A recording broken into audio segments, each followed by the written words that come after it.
নমস্কার, দেখছেন বিশ্ব বাংলা টিভি। আমি এই মুহূর্তে আপনাদের সঙ্গে রয়েছি সেলিম। আপনাদের প্রথমে একটা কথা বলি, স্পোর্টসের জন্য বা খেলার জন্য, স্পোর্টসের জন্য যাদের ভালোবাসা থাকে তাদের ঠিক কী পরিমাণ ভালোবাসা থাকে, সেই ভালোবাসার জন্য তা ঠিক কত দূর পর্যন্ত যেতে পারে তার জলজ্যান্ত নিদর্শন আমাদের সঙ্গে বসে রয়েছেন। হ্যাঁ, সঞ্জয় দাস আমাদের সঙ্গে বসে রয়েছেন, যার নাম Guinness book of world record, এবং এশিয়াতে এবং ইন্ডিয়াতে কিন্তু 3টে জায়গাতে যিনি রেকর্ড করেছেন। আমরা শুনে নেব ঠিক তার জার্নিটা কীভাবে শুরু হয়েছিল, কীভাবে কী করলেন, কী দিকে এগোলেন এবং ভবিষ্যৎ পরিকল্পনাগুলো কী রয়েছে। প্রথমেই আমি আপনাকে বিশ্ব বাংলা টিভিতে অনেক স্বাগত জানাই, এবং একটা বলবো যে ব্যস্ত শিডিউল থাকে প্রত্যেকের একজন স্পোর্টসম্যান হিসেবে, তো সেই হিসেবে সময় দিয়েছেন, এটা অনেক গুরুত্বপূর্ণ একটি বিষয়। প্রথমেই ধন্যবাদ। আমি আপনাকে জিজ্ঞাসা করতে চাইবো যে কীভাবে আপনার জার্নি শুরু হলো, বা আপনি কোথা থেকে ইন্সপায়ার হলেন, কবে থেকে শুরু করলেন সব। ধন্যবাদ প্রথমেই জানাই আপনাদের বিশ্ব বাংলা টিভিকে, যে আমার এই অনুষ্ঠানটাকে আপনারা কভার করার জন্য। তো প্রতিটা লোকের একটা তো ইচ্ছা থাকে যে বিভিন্ন ধরনের খেলাধুলাতে থাকে, কেউ চাকরি বাকরিতে করে। তো সেই হিসাবে আমার জার্নিটা শুরু হয়েছিল। প্রথম আমি পাড়াতেই যেমন ফুটবল খেলা, ক্রিকেট খেলা এগুলো হতো। তো সেটা করতে করতে তারপরে আমাদের পাড়াতেই একটা মাউন্টেনিং ক্লাব আছে, ট্যুর কালচারাল সোসাইটি অ্যান্ড ট্রাভেলও। তো সেই সূত্রপাতে আমি প্রথমে বেসিক রক ক্লাইম্বিং কোর্স করি, তারপরে অ্যাডভান্স রক ক্লাইম্বিং কোর্স করি। তো সেখানকার যারা সিনিয়ররা ছিলেন তারা আমাকে বলেছিল যে তুমি নেক্সট লেভেলে যাওয়ার জন্য তৈরি হও। তো তার জন্য জিজ্ঞাসা করলাম যে আমাকে কি করা উচিত। তো ওনারা তখন বললো, তুমি এরপরে স্টেপ যদি পাহাড়ে চড়তে চাও তো তাহলে তোমাকে বেসিক কোর্স করতে হবে, অ্যাডভান্স করতে হবে। তো যেটা জেআইএম থেকে করেছিলাম বেসিক, এইচএমআই থেকে হিমালয় মাউন্টেনিং ইনস্টিটিউট, সেখান থেকে করেছিলাম অ্যাডভান্স। তারপরে আমি অ্যালপাইন কোর্স করেছিলাম। তো বিভিন্ন ধরনের কোর্সগুলো করতে করতে তারপরে আমার জার্নি শুরু। আমি বিভিন্ন জায়গায় ট্রেকিং থেকে শুরু করে তারপরে আমি এক্সপিডিশন করা, তারপরে রক ক্লাইম্বিং কোর্স তো মাঝে মধ্যে যেহেতু ইনস্ট্রাক্টর হয়ে গেলাম আস্তে আস্তে। তারপরে আমার জঙ্গল ট্রেক প্রচুর করা হয়েছে, কোস্টাল ট্রেক করেছি। তো বিভিন্ন ধরনের হাঁটা তখন থেকে একটা অভ্যাসের মধ্যে হয়েছিল যে একটা লং জার্নিতে করতাম। তো এরমভাবে করতে করতে নিজের অজান্তেই কখন এই ধরনের সুযোগটা পেয়েছিলাম, ইন্ডিয়ান মাউন্টেন ফাউন্ডেশনের থ্রুতে একটা জয়েন্ট একটা গ্রুপ বানানো হয়েছিল। তো যারা যত এক্সপিডিশন করেছে, যারা পিক সামিট করেছিল, তো সেই সূত্রতে আমাকে একটা অফার দিয়েছিল যে তোমরা আসো, আমরা গ্রুপ একটা অ্যাক্টিভিটি করা হোক। তো সেই সূত্রে আমরা একটা মাস গ্রুপ মিলে আমরা একটা করেছিলাম, যেটা Guinness book of world record থেকে তারা আমাদের সেটা অ্যাপ্রিসিয়েট করেছিল। তো এত যত লকডাউনের সময় ছিল তখন সেটা আমরা সেই ক্ষেত্রে তখন ডিসাইড করা হলো যে গিনিস ওয়ার্ল্ড রেকর্ডকে করতে গেলে আমাদের যত অ্যাক্টিভিটি ছিল সেই ফটোগ্রাফসগুলো আমরা শেয়ার করব এভিডেন্স হিসাবে। তো তারা সেগুলো এভিডেন্স করে আইএমএফ সেখানে এটাকে অথেন্টিকেট করেছে। তো করা সেই সূত্রতে গিনেস বুক রেকর্ডটা করেছিলাম এটা। তারপরে আমার জার্নি ক্যারাটেতে বিভিন্ন দিন থেকে ভাল লাগতো যে নিজেকে বডি ফিট রাখতে হবো। এটা এখন আমরা শুনতে পাচ্ছি যে কোভিডকে লড়বার জন্য নিজেকে ফিজিক্যালি ফিট রাখো। তো ফিজিক্যালি ফিট রাখতে গেলে কিছু জিনিস লাগবে, যেটা তার জন্য প্রথম কথা হচ্ছে আপনাকে একটা টাইম ম্যানেজমেন্ট। প্রতিটা জিনিস করতে গেলে কী হয়, যেটাই আপনি শুরু করবেন তো আমি একটাকে টাইমের মধ্যে শেষ করব। তো আমি পড়াশোনাও করেছি, ইঞ্জিনিয়ারিং কমপ্লিট করেছি। আমি এখন একটা জায়গাতে চাকরি করি, অ্যাপোলো টায়ার্সে আমি আছি, কাস্টমার সার্ভিস ম্যানেজার হিসেবে চাকরি করছি। তো আমার চাকরির সাথে সাথে সাথে নিজেকে ফিট রাখার জন্য মার্শাল আর্ট ছোটোবেলা থেকেই করতাম। তো ক্যারাটেতে আমি ব্ল্যাক বেল্ট করেছি। তো তার সাথে আমি district, state level, national level, international level participate করেছি সেখানে। তো সেটা করতে করতে দুটোর সাথে ভালো লাগার সাথে আরও খেলাটাকে, যেহেতু চাকরি বাকরির সাথে জুড়ে গেছি তো সেইভাবে আগের মতো ছুটি পাই না। মাউন্টেনিং করতে গেলে মিনিমাম 20 থেকে 25 দিন সময়টা লাগে। তো সেই ক্ষেত্রে আমি সেই সময়টা দিতে পারি না। তো তার জন্য আমি এখন সেটাকে নিজে কী করলাম, ফিট থাকার জন্য ম্যারাথনটা স্টার্ট করলাম, দৌড়, রানিং। আমি প্রথমে 2 কিলোমিটার থেকে শুরু করেছিলাম। তো 2 কিলোমিটার থেকে 5 কিলোমিটার, 10 কিলোমিটার, 20 কিলোমিটার, 40 কিলোমিটার। তো এই করতে করতে একদিন আমার যে জার্নিটা শুরু হলো, হঠাৎ চিন্তাভাবনা আসলো যে বার্থডে সেলিব্রেট করে লোকে হোটেলে গিয়ে, রেস্টুরেন্টে খেয়ে বন্ধুদের মধ্যে সেলিব্রেট করে। তো এইটা আমার মাথায় ধারণাটা আসলো যে না, সেলিব্রেটটা আমি দৌড়ে যখন খেলাটাকে ভালোবাসি তো আমি কেন না দৌড়টা কমপ্লিট করে একটা সেলিব্রেট করি। তো আমি রাত্রিবেলায় 12টার সময় স্টার্ট করেছিলাম বাগুইআটি থেকে। আমার বাড়ি দমদমে এখানে, তো বাগুইআটিতে। এখান থেকে স্টার্ট করে আমি সিঙ্গুর থেকে আরও পেরিয়ে গিয়ে হিমাদ্রি কেমিক্যাল নিয়ারবাই এরিয়াতে দৌড়ে ওয়াক করে আবার রিটার্ন ব্যাক করেছি আবার বাগুইআটিতে। তো এই যে লং জার্নিটা ছিল, তো সেইটাকে আমার এই জার্নিটাকে এরা অ্যাপ্রিসিয়েট করেছে, ইন্ডিয়া বুক অফ রেকর্ডসে অ্যাপ্লাই করেছিলাম। তো সেই ক্ষেত্রে আমাকে একটা ইন্ডিয়া বুক অফ রেকর্ডস থেকে আমাদের একটা দেওয়া হয়েছিল অ্যাপ্রিসিয়েশন লেটার। তো আবার একটা আমার নেক্সট স্টেপ ছিল 1,13,000 কিলোমিটার স্টেপ ওয়াক করা। তো একদিনের মধ্যে এত কিলোমিটার স্টেপ ওয়াক করার জন্য এশিয়া বুক অফ রেকর্ডস থেকে আমাকে এটা ওরা অ্যাপ্রিসিয়েট করেছিল, তার জন্য যে লংগেস্ট ওয়াক করেছিলাম একদিনের মধ্যে। তো এই ধরনের ছাড়াও আমি বিভিন্ন ক্ষেত্রে করি নিজেকে সোশ্যাল ওয়ার্ক হিসেবে। আমফান রিলিফ ফান্ডে কিছুটা কখনো হেল্প করেছি, বা লকডাউনের সময় স্ট্রিট ডগ যেগুলো ছিল সেগুলোকে তাদেরকে খাওয়ানোর ব্যবস্থা করা, বা কিছু গরিব লোক যারা খেতে পারতো না, নিজে মোটরসাইকেল নিয়ে বেরাতাম, কিন্তু লকডাউনে যেহেতু আমাকে মোটরসাইকেল রোকতো, তো সেই জন্য আমি নিজে নিজে যখনই ওয়াক করতে যেতাম পকেটে কিছু বিস্কুটের প্যাকেট নিয়ে গেলাম, বা হাঁটতে হাঁটতে দৌড়াতে দৌড়াতে রাস্তায় যত স্ট্রিট ডগ থাকলো তাকে বিস্কুট খাওয়াতে খাওয়াতে যাওয়া, বা বাড়ি থেকে নিচে কিছু একটু মিসেস সেক্ষেত্রে হেল্প করেছিল, কিছু তাদের খাওয়ানো, বা গরিব লোকদের কিছু ডোনেট করা চেষ্টা করেছি। মানে সমাজের আমাদের এটা কর্তব্যের মধ্যে পড়ে, আমি এটা মনে করি। তো এই বিভিন্ন ধরনের জার্নি, তারপরে শুরু করি আমি বাইক চালাতে ছোটোবেলা থেকে খুব ভালোবাসি। বেঙ্গল মোটর হুইল একটা গ্রুপ আছে ক্লাবের সাথে, আমি একটু দেখাতে চাই আপনাদের ক্লাবের, তাহলে আপনারা বুঝতে পারবেন। এটা হচ্ছে আমাদের ক্লাব বেঙ্গল মোটর হুইলস। তো এই ক্লাবের সাথে আমি দীর্ঘদিন ধরে যুক্ত হওয়ার জন্য, তো আমরা এই ক্লাবের সাথে আমি বিভিন্ন প্রোগ্রাম করেছি। রিসেন্টলি আমরা যেটা করে আসলাম গুরুদাম্বার লেক। এই গুরুদাম্বার লেকটা সিকিমে আছে, 17,800 ফিট। টোটাল আমরা 30 মেম্বার্স নিয়ে আমরা এই রাইডটা কমপ্লিট করেছিলাম। তো সাকসেসফুলি কমপ্লিট হয়েছিল। আমরা এই গ্রুপের সাথে আরেকটা রাইড করেছিলাম সেভ আর্থ রাইড বলে, সেটা আমরা ফার্স্টেস্ট প্ল্যান্টেশন রাইড করেছিলাম আমরা। সার্টিফিকেটটা জাস্ট রিসেন্টলি আমরা পেয়েছি। তো এটা আপনারা দেখতে পাবেন এখানে। একদিনের মধ্যে আমরা 200 ট্রি প্ল্যান্টেশন করেছিলাম, যেটা 1 মিনিট 7 সেকেন্ড সময়টা লেগেছিল। তো আমাদের ক্লাবের মেম্বার বেঙ্গল মোটর হুইলকে অনেক ধন্যবাদ আমাকে এই ধরনের সাপোর্ট দেওয়ার জন্য। আমার বন্ধুবান্ধব, আমার অফিস কলিগ আমাকে খুব এই ব্যাপারে সাপোর্ট করে, প্রতিটা ব্যাপারে, খেলাধুলার ব্যাপারে। ক্যারাটের ক্ষেত্রে বাড়িতে মিসেস আমাকে খুব হেল্প করে, আমার বাচ্চা আমাকে খুব মোটিভেট করে যে পাপা তুমি এগুলো করো। তো সেইটাকে বাড়ি ফ্যামিলি থেকে প্রচুর সাপোর্ট পাই আমি। তো চাকরি বাকরি সূত্র মানে বিভিন্ন জায়গায় ঘুরতে হয়, তার বাইরে গিয়েও নিজেকে সুস্থ রাখার জন্য তো এইগুলো করার চেষ্টা করি, যে কীভাবে নিজেকে সুস্থ রাখবো। এখনও এই বয়সে এখনও এই অবধি দৌড়াদৌড়ি করছি, আমাকে বন্ধুবান্ধবরা হাসাহাসি করে এটা নিয়ে, তুই নিজেকে মেনটেন করেছিস। চেষ্টা করছি যতদিন পারবো নিজেকে মেনটেন করার। ভবিষ্যতের আর কি পরিকল্পনা রয়েছে? মানে আমরা আমি বলবো আমার ক্যামেরা পার্সনকে, আমি আশা করবো সে একবার ঘুরিয়েছে, আপনাদেরকে দেখিয়ে দিয়েছে যে ঠিক কতগুলো আর কি তিনি রিওয়ার্ডেড হয়েছেন, কতবার রিওয়ার্ডেড হয়েছেন সেটা আমরা দেখতেই পেয়েছি। আমি শুধু জিজ্ঞাসা করতে চাইবো যে আর আর মানে কী ভবিষ্যৎ পরিকল্পনা আপনার রয়েছে, আর কী করতে চান এরপরে? দেখুন, জানি না এটা আমার মাইন্ডারি কতটা আমাকে সাপোর্ট করবে। প্রতিটা যারা মাউন্টেনিয়ার থাকে তাদের একটা দীর্ঘদিনের একটা ইচ্ছা থাকে যে এভারেস্ট ক্লাইম্ব করা। তো এভারেস্ট সামিট করতে পারবো এখন এই মুহূর্তে আমার এটা ইচ্ছা আছে। কতটা যাব এটা, যদি আমাকে গভর্নমেন্ট আমাকে কোনো সাপোর্ট করে অবশ্যই আমি যাব। তাও আমি কিছু প্ল্যান করছি যে ভবিষ্যতে আমার এভারেস্টে চড়ার ইচ্ছা আছে।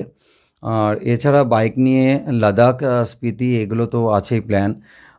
স্টেপ বাই স্টেপ আর কিছু কিছু প্ল্যান আছে। মানে এইটা এখন ফার্স্ট আমার যেটা টার্গেট আছে, আমি যার জন্য একটু সেভিংস করার প্ল্যান করছি। এভারেস্ট ক্লাইম্ব যদি করি, যদি আপনাদের আশীর্বাদ, মানে যদি সব বন্ধুবান্ধবদের সাথে কিছু সাপোর্ট, মানে তারা যদি কোনো স্পন্সরশিপ পাই, আমি অবশ্যই এভারেস্টে সাবমিট করার জন্য ট্রাই করব।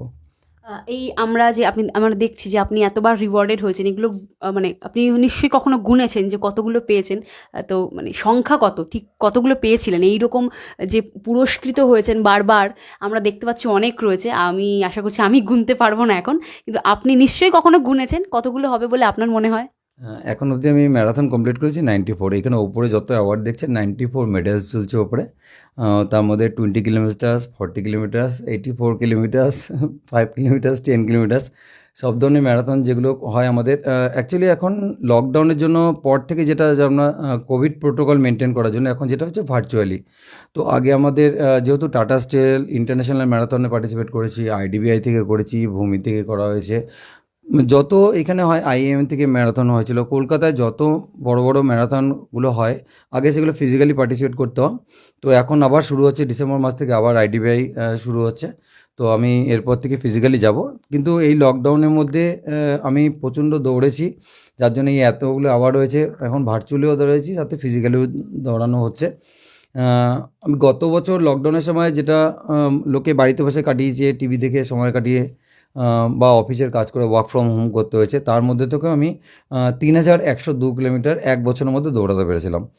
তো এইটা মনে করে আমার ক্ষেত্রে আমি কোনোদিন ভাবতে পারিনি যে 3000 কিলোমিটার দৌড়ে নেবো এক বছরে। 365 দিনের মধ্যে 326 দিন টানা দৌড়েছি। তো রেস্ট বলতে প্রতিদিনই বেরোচ্ছি, ওয়াক করতাম। তো এটা আমার রেগুলার প্র্যাকটিস। কোথাও বেড়াতে গেলে সকালে তো আমার কিট ব্যাগের মধ্যে থাকে একটা ট্র্যাক স্যুট রাখি, একটা শর্টস থাকে, আর একটা স্নিকার তো আমার থাকবেই। তো আমি রিসেন্টলি ঘুরে আসলাম শিলং থেকে, হোটেল থেকে বেরিয়েও 5 কিলোমিটার দৌড়ে আসলাম। এটা আমার মানে হ্যাবিট হয়ে গেছে বলতে পারেন। তো আমি এটাকে ছাড়া বাঁচতে পারবো না যতদিন থাকবো। আপনি তো একজন ফিটনেস ফ্রিক বলতে পারি, এখনও মেনটেন করছেন আপনি। এই যেহেতু আপনিও যেটা বললেন যে কোভিড সিচুয়েশনে মানুষের ফিট থাকাটা প্রয়োজন, তো আপনি বাকিদের জন্য কি আর কি টিপস বলতে পারি আমরা, যে কি টিপস দিতে চান যে কীভাবে মানুষ ফিট থাকতে পারে, ফিটনেসটাকে মেনটেন করতে পারে?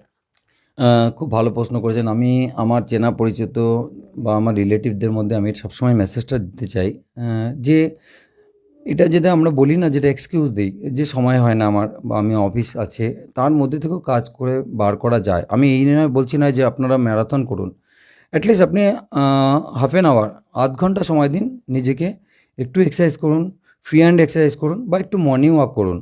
তো দেখবেন আপনি যে কোভিডের ভ্যাকসিন নিয়ে এবার বিভিন্ন ভ্যারিয়েন্টগুলো আসছে, তো কোভিড চলে গেছে, তো টাচউড আমাকে এখন অবধি সেরকম কোভিড টাচ করতে পারিনি, হয়তো বা আমার হয়েছে আমি নিজেও জানি না। তো কিন্তু এই কোভিড পিরিয়ডে না আমার জ্বর হয়েছে, না সর্দি কাশি, কিছুই ফিল করতে পারিনি। যেহেতু ইমিউনিটি সিস্টেমটা যত আপনি নিজেকে ভালো করবেন, প্রথম কথা হচ্ছে এক্সারসাইজ করলে সবথেকে যেটা হয়, আপনার ডিটারমিনেশন থাকবে যে আমাকে এটা করতে হবে। ঠান্ডা মাথায় আপনি চিন্তা করার একটা মানে প্ল্যান করতে পারবেন। আপনি যে কোনো জিনিস আমরা করা, যদি আপনি ভাবেন বেশি পাজেল হয়ে যান, তো আপনার মাইন্ডটা তখনই ফ্রেশ থাকবে যদি আপনি নিজেকে, ব্রেনটাকে সতেজ রাখতে চান। তার জন্য ডেইলি আপনাকে এক্সারসাইজ করতে হয়।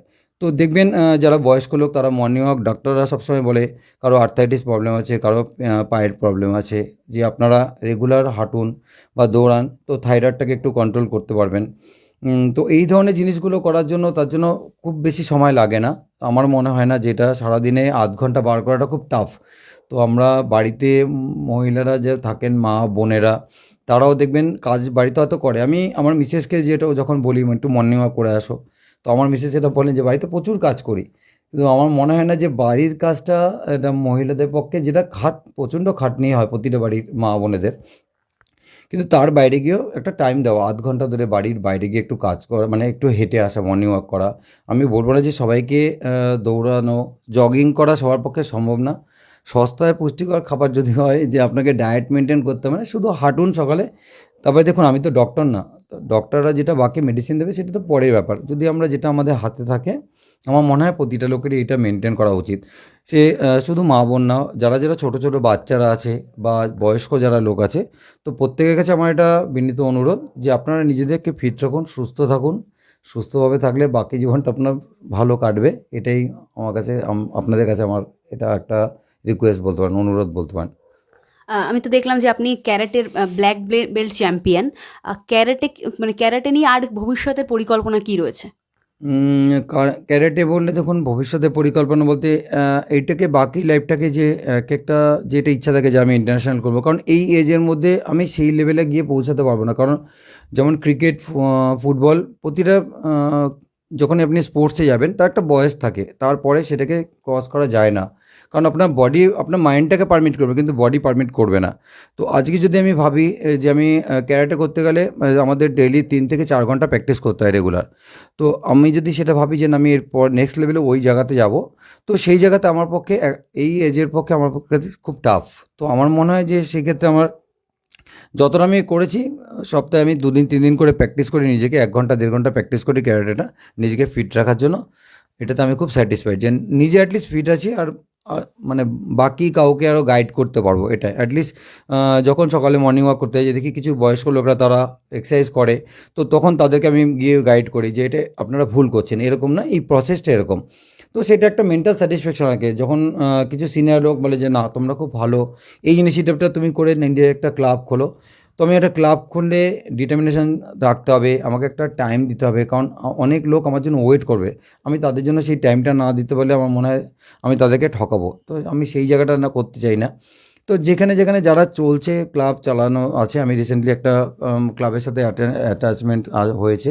তো আমার ভাল লাগে, কিছু কিছু বাচ্চা আছে তারা যখন প্র্যাকটিস করে যায়, নিজেও একটু প্র্যাকটিস করি, শরীরচর্চাটা করি, এটাই আমার মেন উদ্দেশ্য। এত রিওয়ার্ডেড হয়েছেন, আপনি বললেন মোট 98টা মেডেলস আপনার রয়েছে, এই যে Greenidge book of world record রয়েছে, এশিয়ার রয়েছে, ইন্ডিয়ার রয়েছে। যখন এগুলো পেলেন বা পাওয়ার পর ধরুন আজকে পর্যন্ত, আমি স্টিল আজকে পর্যন্ত ধরি, তাহলে তখন কেমন ফিল হয় যখন আপনি এগুলোকে দেখেন? যখন একটা পাই তখন ওইটাতে থেমে থাকি না, মানে খিদেটা আরও বেড়ে যায় যে আমি এটা যখন করেছি তো এরপরে আরও বড় কিছু করতে পারি। তো আমার যেটা প্রথমে ভাবতাম যে আমি 50 কিলোমিটার দৌড়াবো, তো 50 কিলোমিটার তো অনেক বড়। আমার কিছু বন্ধুবান্ধব ছিল, আমাদের অফিসে একজন আছে প্রেসিডেন্ট, তো মিস্টার সতীশ শর্মা, আমি ওনার থেকে খুব ইন্সপায়ার হয়েছি। তো উনি ম্যারাথন করতেন অনেক দিন থেকে, 52 ইয়ার্স থেকে উনি স্টার্ট করেছেন। ওনাকে দেখে আমি ইন্সপায়ার্ড হচ্ছি যে না, উনি যদি এই এজে করতে পারেন তো আমি কেন পারবো না। তো উনি রেগুলার দেখতাম 10 কিলোমিটার, 20 কিলোমিটার, 42 কিলোমিটারও করতেন। তো ওনাকে দেখে দেখে আমি 2 কিলোমিটার থেকে শুরু করেছি, করতে করতে আজকে আমি এই জায়গাতে এসেছি। আজকে আমি কাউকে গাইড করতে পারি। তো যে কোনো জিনিস শুরু করতে গেলেই মানে আমরা ক্লাস 1 থেকে একদম সিধা জাম্প করে ট্রেনে যেতে পারবো না, 1 2 3 স্টেপ বাই স্টেপ আপনাকে আগাতে হবে। ঠিক যখনই আপনারা এই জিনিসটা বলবেন বা আমার মনে হয় যে আমি যখন করেছি এরপরে নেক্সট আরেকটা কিছু আমার টার্গেট আছে, অবশ্যই আমি করব, মানে এটা পসিবল, এভরিথিং ইজ পসিবল। এটা আমার মনে হয় যে অসম্ভব বলে কোনো বস্তু নেই। তো সেই জিনিসটা আমার মধ্যে কনফিডেন্সটা আছে। তো অবশ্যই ওভার কনফিডেন্স নেই। তো আমার যতটা কনফিডেন্স আছে আমি সেটা নিয়ে এগিয়ে যেতে চাই। ছোটবেলা থেকে বাবা মায়ের সাপোর্ট কতটা পেয়েছিলেন? এই আপনি যে মাউন্টেন ট্রেক করবেন, বা আপনি যে জঙ্গলে ট্রেক করেছেন, বা বিভিন্ন জায়গায় যে বাইক নিয়ে রাইড করতে যান, বিভিন্ন যেগুলো করেছেন সেগুলোর জন্য ছোট থেকে বাবা মায়ের সাপোর্ট কতটা পেয়েছিলেন? 100% সাপোর্ট পেয়েছি। 100 বললে ভুল হবে। পাপার থেকে পেয়েছি আমি 200%, তো মার থেকে 150%। কারণ মা কিছু জায়গায় রেস্ট্রিকশন দিত যে না তুমি এখন যাবে না, এই সময়টা তোমার, দেখুন এখানে যখনই আমরা পাহাড়ে যাই, তো পাহাড়ে গেলে ব্যাপারটা কী হয় না, একটু মানে ভয় থাকে, এখানে অনেক কিছু ইনসিডেন্ট ঘটতে পারে। এটা এরকম নয় যে না সবার সাথে ইনসিডেন্ট ঘটবে। তো যদি যাতে না ঘটে এটাকে অ্যাভয়েড করার জন্য কী হয়, তো সেই ক্ষেত্রে মার একটা তো কাজ থাকবে, তার ছেলেকে তো ভালোবাসবেই যে না যাবে না। কিন্তু যেন আমি বাবাকে বোঝাতাম যে না আমার এটা করতে ভাল লাগে, আমি করব। তো বাবা আমাকে সাপোর্ট করতো ছোটোবেলায়, যা পারছো এখন করে নাও, চাকরি বাকরিতে ঢুকে গেলে তো তোমার যখন তুমি আফটার ম্যারেজ এটা খুব টাফ হয়ে যাবে তোমার ক্ষেত্রে, তোমার ফ্যামিলি বড় হবে তখন তুমি পারবে না। সেই ক্ষেত্রে আমার ফাদার আমাকে খুব সাপোর্ট করেছে ওই সময়টা, থ্যাঙ্কস টু মাই প্যারেন্টস। আর তারপরে বিয়ের পরে আমার মিসেস আমাকে খুব সাপোর্ট করে। আমার একটা ছোট মেয়ে আছে, তো ক্লাস 9-এ পড়ে, তো একটু বড় হয়েছে এখন আর কি, ছোটো বলা ভুল। তো ও আমাকে খুব সাপোর্ট করে যখন আমি বাইকে যাই। মিসেস অত বারণ করে যে না বাচ্চা বড়, ওকে রেখে তুমি যাচ্ছ এতদিনের জন্য বাইকে করে। তো বাচ্চা আমাকে খুব সাপোর্ট করে, না পাপা তুমি এনজয় করো, ঠিক আছে কোনো ব্যাপার না, আমি একটু বড় হয়ে গেছি। তো এই সাপোর্টটা পাই, অফিস থেকে সাপোর্টটা পাই, যে চাকরির ভয়টা নেই যে চাকরি চলে যাবে। তো বসের খুব সাপোর্ট পাই, এইটা থাকে। ফ্রেন্ডসরা আমাকে খুব মোটিভেট করে, আমার স্কুল ফ্রেন্ডসরা। তো আমি দমদম পার্কে স্কুল থেকে কৃষ্ণবাবু আদর্শ বিদ্যা মন্দির থেকে আমি পড়াশোনা করেছি। সেইখান থেকে আমার হয়, আমি ইঞ্জিনিয়ারিং কলেজ করেছিলাম এখান থেকে। তো এনএসএইচএমের আমার কিছু গ্রুপের ফ্রেন্ডস আছে, তারা আমাকে দেখে বলে যে তোমার থেকে অনেক কিছু শেখার আছে, যে তোমাকে দেখে আমরাও ভাবি অনেক কিছু করি। তো তারা আমাকে এক্সাম্পল দেয়, তার মিসেসরা, অ্যাটলিস্ট আমার ফ্রেন্ডসদের মিসেসদের যখন আমাদের গেট টুগেদার পার্টি হয়, তো মিসেসরা বলে এ সঞ্জয় দাকে দেখে শেখো, যে তোমরা এটা করতে দেখো। তো সেই ক্ষেত্রে ভাল লাগে যে না ঠিক আছে, নিজেকে এখন অবধি ফিট রেখেছি আর কি। তাহলে দেখলেন তো, মানুষের যখন কোনো কিছুর প্রতি খিদে থাকে, মানে যেটাকে আমরা বলি যে যদি কোনো কিছুর প্রতি খিদে থাকে তাহলে মানুষ কিন্তু অনেক কিছু করতে পারে। সঞ্জয় দারও কিন্তু সেমভাবে খেলার প্রতি, স্পোর্টসের প্রতি, মাউন্টেন ট্রেকের প্রতি, এবং যা যা সঞ্জয়দা বললেন প্রত্যেকটার প্রতি কিন্তু খিদে ছিল। আর খিদের জেরেই কিন্তু আজ এত দূর। যেরকম সঞ্জয়দা বললেন যে পরবর্তীকালে আরও যে সমস্ত প্ল্যান রয়েছে সে সমস্ত করার চেষ্টা করবেন, আশা করছি সে সমস্ত নিশ্চয়ই সাকসেসফুল হবে প্রত্যেকে। আমরা চাই সঞ্জয়দা আরও বেশি কিছু করুক, আরও অনেক অনেক রেকর্ডস হোক, আরও অনেক অনেক মেডেলস, 98টা জায়গা সেটা যেন 980টা হয়ে যায়, আমরা এটাই চাইবো। এবং আপনারা কিন্তু অবশ্যই দেখতে থাকুন বিশ্ব বাংলা টিভি। ধন্যবাদ। আমরা এক্সপিডিশন এই ক্লাবের গ্রুপেই করি আমরা।